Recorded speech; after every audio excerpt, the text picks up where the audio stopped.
twongeye turatomboye bana b'Imana kuba tugiye nka Nyagasani akaba duhamagaye ku neza ye. Ku izina ry'Imana Data na Mwana Roho Mutagatifu, amen.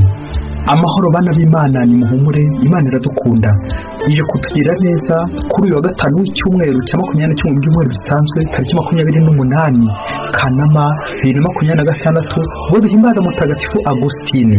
Dore amasomo agiye gutwegereza ab'ijuru. Isomo rya mbere ya mbere Pawulo Mutagatifu yandikiye Abanyakorinti, umutwe wa 14 kugeza ku 25. Bavandimwe, Kristo ntiyanyohereje kubatiza, ahubwo yantumye kwamamaza inkuru nziza, atari mu magambo y'ubuhanga, ngo hate umusaraba wa Kristo udakurizaho guta agaciro.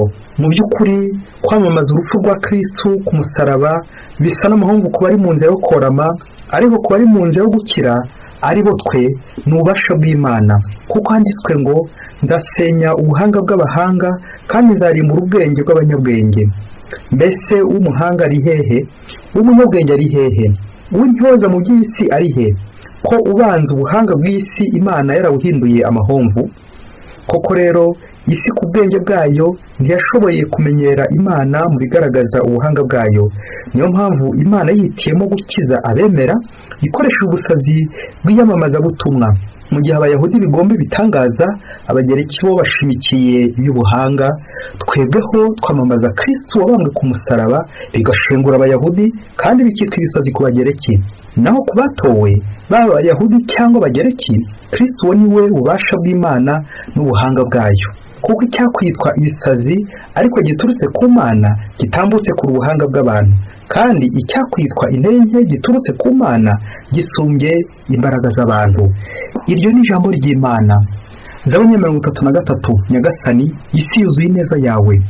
Ntungane nimukomere amashyi Uhoraho, abantu b'umutima uboneye bakwiye kumusingiza. Nimusingize Uhoraho, mucurange ikembe, munamucurangira inanga y'imirya 10. Kuko ijambo ry'Uhoraho ari ntagorama, n'ibikorwa byose bikarinda hinyuka. Akunda ubutungane n'ubutabera, isi yuzuye ineza y'Uhoraho. Uhoraho yaburijemo imigambi y'amahanga, ibitekerezo by'imiryango abihindura ubusa. Nyamara umugambi w'Uhoraho ugumaho iteka ryose, n'ibitekerezo by'umutima we bigahoraho uko ibihe bigenda biha ibindi. Nyagasani, isi yuzuye ineza yawe. Nyagasani Yesu nabane namwe. Amagambo mu Ivanjili ntagatifu yanditswe na Matayo, umutwe 25 umurongo wa 1 kugeza ku 13. Muri icyo gihe Yesu yabwiraga abigishwa be iby'ihindukira rye, maze abacira uyu mugani ati: ingoma y'ijuru izagereranywa n'abakobwa 10 bafashe amatara yabo bajya gusanganira umukwe. 5 muri bo bari abapfayongo, abandi 5 b'abanyamutima. Abakobwa b'abapfayongo bafata amatara yabo, ariko ntibajyana amavuta yo kongeramo. Naho abanyamutima bafata amatara hamwe n'amavuta mu tweso. Nuko rero umukwe atinze barahunyiza, bose barasinzira. Ariko mu gishuka kamo karavuga ngo dore umukwe araje, nimujye kumusanganira. Nuko abakobwa bose barabaduka batunganya amatara yabo. Aba bapfayongo babwira abanyamutima bati: nimuduhe ku mavuta yanyu, kuko amatara yacu agiye kuzima. Ariko abanyamutima barabasubiza bati: ahubwo nimugana abacuruzi mwigurire, tutavaho tubura duhagije twese. Igihe bagiye kuyagura, umukwe abaraje. Abiteguye binjira no mu nzu y'ubukwe, nuko umuryango urakingwa. Hanyuma abakobwa baraza barahamagara bati: Nyagasani, Nyagasani, dukingurire. We rero arabasubiza ati: ndababwira ukuri, simbazi. Nuko rero murabe maso, kuko mutazi umunsi n'isaha. Iyo ni Ivanjili ntagatifu.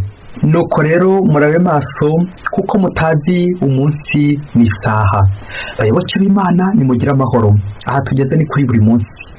Fungura buri munsi, ufungure buri munsi, kandi bityo gufungura abandi buri munsi, ijambo ry'Imana buri munsi, ineza y'Imana buri munsi. Rero twahimbaje Mutagatifu Monika, mugiye Mutagatifu Agustini, tuzirikana Mariya yarize, Nyagasani akaza kumutabara. Umuhungu we byaje kugera igihe arahinduka, yari yaragiye kure y'Imana. Uyu munsi turembaza rero uwo Agustini wabaye ikirangirire, tuzirikana aho Nyagasani yamukuye. Ndifuza kutaza gutinda ku bintu byinshi kuri we, ahubwo ndashaka gutinda cyane ku nteruro yavuze ati: Nyagasani Mana yanjye, nagushakiye hose ndakubura. Yongeza kumenya kare kose ko nagiye nkagusiga iwanjye, nirukanse inyuma y'ikuzo, nirukanka inyuma y'iri haryisi. Yongeza kumenya kare kose kuri wanjye, nagiye kugushakira aho utari, nagusize iwanjye mu mutima wanjye. nagushakiye aho utari, wari uri kumwe nanjye njye ntari kumwe nawe. Amen. Ngaho Agustina ashaka kutuganisha natwe iyo tuba mu isayo kwaho ngaho nyine hatakwiye, ahubwo twasize Imana iwacu mu mutima wacu. Iyo umuntu afite umutima ntama yumva ikibi akakirinda, yumva n'ikiza akagikora. Kubera iki? uri gukora nk'Imana. Agustina rero nicyo cyazo yagize, yirukanse hirya no hino kure cyane, ariko iyo cyaje kugera imbaraga z'Imana ziramukurura, impuhwe z'Imana ziramukurura. Urakoze Yezu kubera impuhwe tugirira iminsi yose.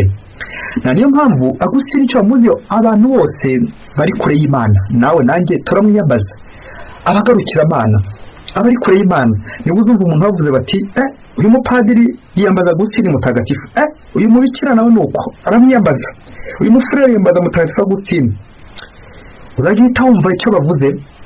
Ni umuntu wese wagiye kure y'Imana, ushaka kuvuga hariho akagenda rimwe na rimwe akivuruguta, reka nabyo mbivuge, akivuruguta hirya mu isayo, ntabwo ari nk'ingurube, ariko igihe cyazagera akavuga ati ariko wundi iyo ndimo bizangeza mu ijuru cyangwa ni mu muriro, no kugahita ugaruka vuba na bwangu. Nawe rero bazavuga bati uyiyambaza mutagatifu Agustina. Hagati aho twifurije umunsi mwiza abiyambaza Agustina, abitwa ba Agustina, abamwisunze, ibigo byamwisunze. Twese turabagarukira Imana imbere ya Nyagasani. Mutagatifu Agustina turakwisunga mu makuba yacu, turakwisunga igihe cyose twaguye, tugira ngo udusabire natwe tubyuke tugarukire Imana, tujye tumenya ngo Imana ihora iri kumwe natwe, ariko twebwe hari igihe tujya tuyihunga. Amasomo y'uyu munsi ntabwo aza kujya kure ya Mutagatifu Agustina, udusaba kwirinda kurangarira mu byaha, ibi byose bidukora uruhu n'uruhande, maze tukaza kwegukira Imana. Ngo tujya kuzirikana ku ndwara itujyana kure y'Imana mbi cyane yaje muri ino minsi, yitwa mu Gifaransa la distraction, kurangara. Kuki njya ndangara? Kurangara tukaza gusoza tubona ko kurangara ari ukujya kure y'Imana, nk'uko Mutagatifu Agustina byari byamugendekeye. Bityo nawe ureke kurangara, ugumane na Nyagasani. Mu kurwanya uburangare tugiye kureba ingingo 3 ziza kudukebura, zongere zitume tuba maso, turangamire Nyagasani natwe. Izo ngingo 3 rero turagenda tuzivuga uko tuzitambukaho, maze nawe uze kure niyo ndwara itaragera iwawe. Muganga niwe uca umugani ngo il vaut mieux prévenir que guérir, ngo ni ngombwa kwirinda kurusha kugira gute kurusha kwivuza. Nusanga waranduye ino ndwara, amaso wavize impanuro, nusanga utarayandura, please wowe hafi we maso ukinge la distraction, kurangara. Tujye kubona ku ngingo ya mbere ingero z'uburangare, exemple de distraction, ukurangara bigacumuza abandi bikarangaza n'abandi. Hari ingero nyinshi, ariko reka dufate mu 3 cyangwa 4 gusa, bityo nawe uze kureba niba nta na rumwe ruragufata muri izi, cyangwa rugiye kugufata muri imisi igiye kuza. Urugero rwa mbere ni umunyeshuri, dore ko ubuzima turimo ari ishuri ubwaryo. Abanyeshuri bakunze gutsindwa mu ishuri kubera kurangara, ntibakurikire mwarimu uko bikwiye, mwarimu yajya kuvuga bimwe kijya mu gutwi bigasohokera mu kundi, kaza kwa yabonye amanota make batsinzwe, rimwe na rimwe birukanye kubera iki? Kurangara mu ishuri ni bibi cyane. Abakabiri ni abacuruzi bahomba, no guhambana bitabuze guhomboka nabyo. Kubera iki? Kurangara ntubare neza uko bikwiye, kurangara bagakwiba kandi uhari bikaza kurangira uhombye. Abagatatu ni abazamu dukunze kubona ku bigo byacu bibwa. Kubera iki? Yasinziriye ararangara, baza baramwiba, rimwe na rimwe nabo bazamuterura, no kumwica bishobora kuziramo nataba amaso. Abandi barangana n'ibindi giciro by'abantu benshi, abakoresha, abakora muri banke, n'abakora muri kiliziya bashobora kurangara cyane mu bihugu n'ahandi. Ibyo bintu biteza ibihombo byinshi, abantu barangaye impande nyinshi. Kandi la distraction ni indwara ikomeye cyane, iyo ikwibasiye utongera kwibuka iyo wajyaga. Niba uzajya gusenga ati harya ko nanjye kuvuga ishapure, harya hasigaye iki, ukajya wumva neza nta n'icyo wigeze uvuga, harya navuze ishapure none, harya umunsi nagiye mu misa. Tekereza nyine uri nka padiri kuri iyo foto, ndi kwibaza ngo harya umunsi nagiye mu misa, harya umunsi nasenze. Ntiwibuka nuko byagenze. Kubera iki? La distraction, iyo ndwara yakwibasiye nawe. Rero umuti wawe turaza kugenda tuwubona, ariko ubanze diagnostique, ubanze uyishakashake, uyisuzume muri wowe. Iyo ndwara uraza gusanga nawe yarakwibasiye.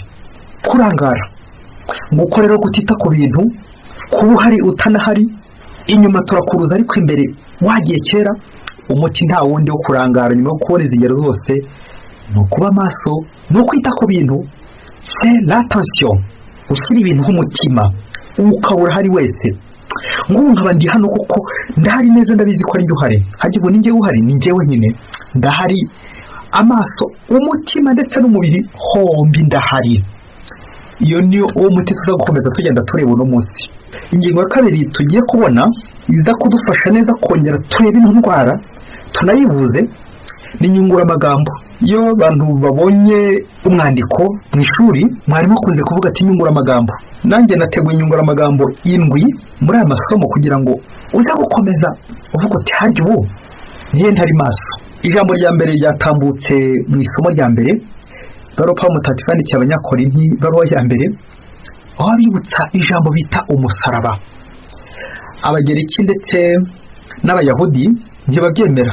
Ubuhanga ku Bagereki bisazi ku Bayahudi, ariko twebwe abakristo umusaraba niryo shingiro ry'izingiro ry'ubuzima bwacu. Centre y'abakristo, concentration, attention y'abakristo iherereye. Kristo wabaye, Kristo wapfuye, Kristo wazutse. Uwo ni wo musaraba, ikuzo. Rero aho twagiye turangarira ibintu, amafaranga, ubwenge bwacu, turangamire Kristo w'umusaraba uganisha ku butungane, turwanya icyaha tugana ubutungane. Iyi niyo nzira y'umusaraba, inzira y'ubutungane. Uko niko gutarangara nyizina, kurangara tukarangarira Kristo tukamurangamira. Rangamira Kristo. Ijambo rya kabiri ni abakobwa 10. 10 ririmo amagambo 2, bishatse kuvuga ikiganza kirimo intoki 5 bivuga grace, ikiganza, inema, n'ikindi kiganza icy'iburyo n'icy'ibumoso. Mu gihe bureyode bivuga gukora, ikiganza gikora n'ikindi kigakora. Bishaka kutubwira gukorana, abapfayongo n'abanyamutima bagakorana nk'uko ingoma y'Imana iteye. Turakorana, ababi n'abeza barakorana, ko ibyo n'imoso bikorana, bya biganza bakabibumba bigakora umurimo ukomeye cyane. Niko nabi bakorana n'abeza kugeza hehe ku ndunduru. Dore ko Ivanjiri kuvuga indunduru na paruzi, ihindu cyajyanye Nyagasani, ababi n'abeza uburyo bazaba barakoranye finaloma bazitandukanye. Kubera iki? Ababi banze guhinduka. Nguko gukorana, iyo ukorana n'umuntu mubi wagombye kumuhindura, iyo ukorana n'umuntu mwiza wagombye kumureberaho ukarusha kuzamuka. Intoki 10, abakobwa 10, ibiganza 2. Kominoti zacu bamwe ntabwo duhuza, ntibyagombye gushingira ko tudahuje, ahubwo ubudasa bagombye gutuma duhura. Uko hari indyo hari n'imoso, ariko ibyo biganza bikagoma ku mubiri umwe. Gukorana, unite. Ijambo rya gatatu ni abapfayongo. Umupfayongo muri Bibiliya, ongo nyine n'ubwenge, yapfuye ubwenge, ni umuntu wese utuka Imana, l'insensé, umusazi, utuka Imana wese aho kwitaka bamwita umupfayongo, yapfuye muri ongo. Ijambo rya 4 ni umunyamutima, ntabwo ari abanyabihaha ahubwo n'abanyamutima. Umutima urerekeza icyicaro cy'Imana, aho tugomba gutakira Imana aho kwituka. Mu gihe abanyamutima baba bari gutaka Imana, abapfayongo bari gutuka Imana. Mu gihe abapfayongo bavuga ati Imana ntibaho, abanyamutima bari kuvuga ati urahari Imana, niwo tugeze. Umunyamutima afite uburyo bwihariye bwo guhura n'Imana muri wa mutima nyine, mutima nama. Inyunguramagambo ya 5, gusinzira. Aho niho bahuriye. Ubwenge n'umutima birakorana kugira ngo bikore umuntu. Wa muntu ufite intege nke ariko akajya nahagira imbaraga, wa muntu ushaka gukora neza ariko agakorana nabi. Rero ntawe bitabaho kwa gusinzira, ngo bose barasinziriye.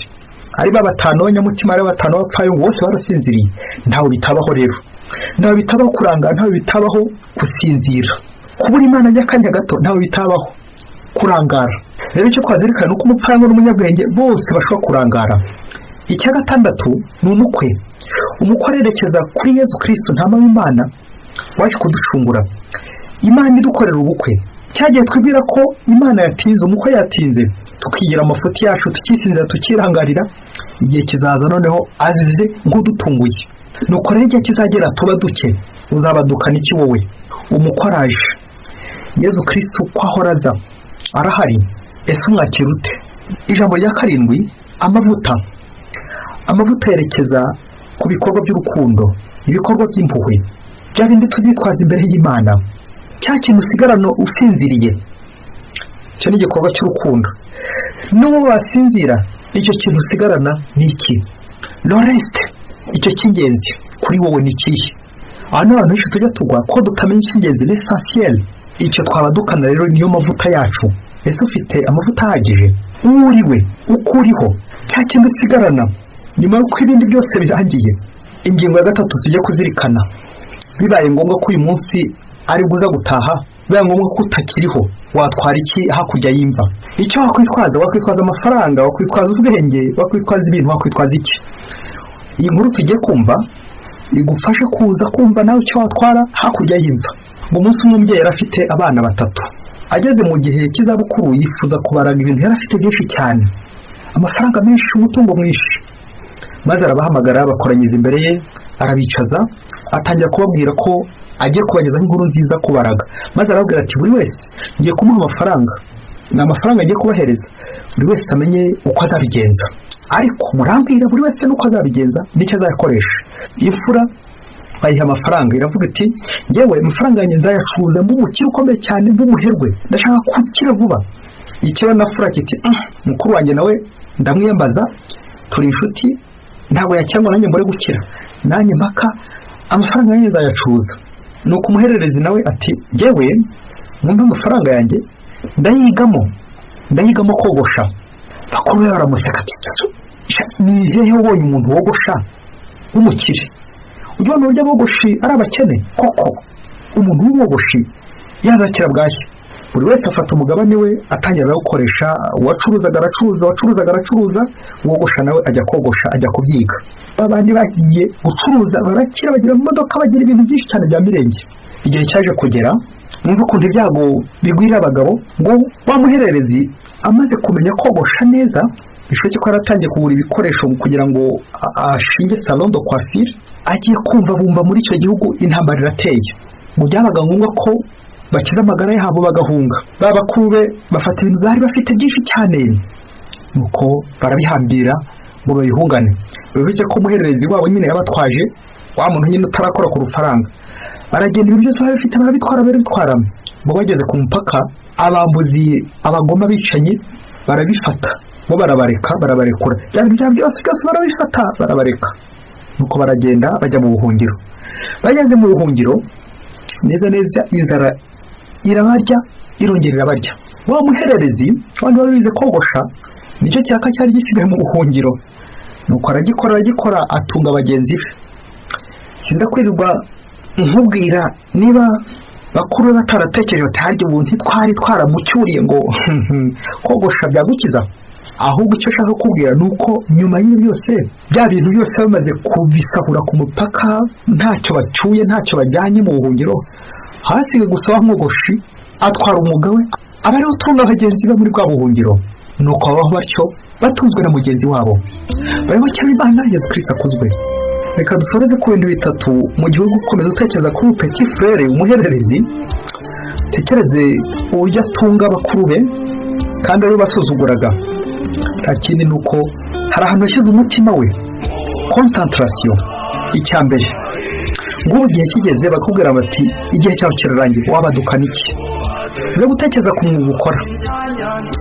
Ushobora kuba ari umwuga w'uburaya, umwuga wo kuroga, umwuga w'ubusambo n'ibindi byinshi cyane. Ese wawujyana uwo mwuga w'abadukana? Uze gutekereza ku mwuga w'abadukana. Tuze no guha agaciro imyuga yacu uyu munsi. Wasaga nawe uri umupfayongo, uzabadukana ubupfayongo bwawe, uzabadukana itara ridafite amavuta. Umwuga wawe. Ubukire ntabwo ari agware gusa process yo kugira ibintu, ahubwo n'ukuri kumenya icy'ingenzi, icyo uzimukana, gushyira mu bushishozi mu gushakisha ubukire. Ntabwo ari ugutunga gusa, ahubwo n'ukubaho ukuriho neza uri kumwe n'Imana. Icya kabiri tuzirikana ni umukoro ngiye kuguhereza. Uze kureba ibyo ukora, ese ni ikihe wagize ishingiro, ibanze, priorite, kugira ngo ujye ugikomeza. Ingingo ubona yazakwambutsa mu buzima bwawe, ese iyo hagize uguhungeta ukubwira ati to ibyo yagukiza, aho nujya nawe uhita urekura. Ingingo izakwambutsa urayizi. Kumenya ikintu kigutera ibyishimo, kumenya ikintu nawe umva kizakwambutsa, upfa gusa kuba wunze ubumwe n'Imana. Icyo kintu ni ikihe? Rero ari twese tujya twubahiriza umukoro, kumenya ikintu mbako wakomeraho mu buzima ko wagipfira, cya kintu kizakwambutsa kandi ubwo bagutoteza bakaguhungeta ariko ukagikomeraho, uzakizwa n'umwuga wawe uri gukora neza. Kuko abantu benshi hano ku isi dukora nk'abageneraliste muri rusange, ntidukore nk'abasipesiyaliste. Hagomba kuboneka ahantu ugira ka specialite, akantu kisumbuyeho urusha abandi, kakandi kazagutambutsa, akorera ugakomereho umwuga wawe. Niba arimo bari kuwuveho nanone. Icya gatatu tugiye gusorezaho, notre concentration, aho umutima wacu uherereye, la vigilance, aho turangariye. Bamwe turangariye mu bitaramo, tukarangarira abantu, tukarangarira n'ibintu, ariko twabuze icyo kurangamira Imana. Iminota dufata twegera Nyagasani, akanya dufata turi kumwe na Nyagasani, umukoraje wabigenze ute? Icy'ingenzi no kumenya niba urangamiye Kristo ari we uri kureba, ibisigaye ubiharira Imana, ureke Nyagasani kwigarurira. Kurangara no kurangamira Kristo ukamushyiraho umutima wose, uze gukora umwitozo ibyo urangarira, ibyo ugendamo, ibigutwara ubu n'uruhande. Ejo n'ejo bundi nawe utazaba nk'umupfayongo, aho kuba umunyamutima. Uri umupfayongo cyangwa uri umunyamutima? Yibaze nanjye nibaze. Mutagatifu Agustini adusabire kugarukira Imana buri munsi. Mwese Imana ibahe umugisha. Imana Data na Mwana na Roho Mutagatifu. Amen. Padiri Musumbuku Ladislas wa Diyosezi ya Cyangugu.